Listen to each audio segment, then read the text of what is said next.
Hulikam ang pag-akyat ng mga estudyanteng yan sa metal barrier ng Center Island ng Mandurriao Diversion Road sa Iloilo City.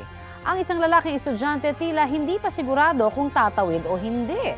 Ilang saglit pa, bigla siyang tumakbo patawid sa kabilang bahagi ng kalsada kahit marami siyang kasalubong na sasakyan. Ikinaalarma yan ng Iloilo City Traffic and Transportation Management Office. Delikado yan at maliwanag daw na paglabag sa anti-jaywalking ordinance ng lungsod. Maaring pagmultahin ng 50 pesos o makulong ng hindi lalampas sa isang araw ang mahuhuling lumabag dito.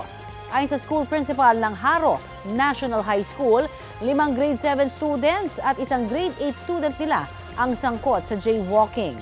Ipinatawag na sila at kanilang mga magulang sa guidance office. Hindi raw alam ng mga estudyante na bawal ang pagtawid sa lugar. Nagmamadali raw ang isa sa kanila dahil hinahanap na siya ng kanyang ina.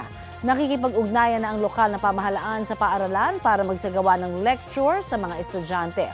Pinag-aaralan na rin na mas paigtingin ang kanilang anti-jaywalking operation.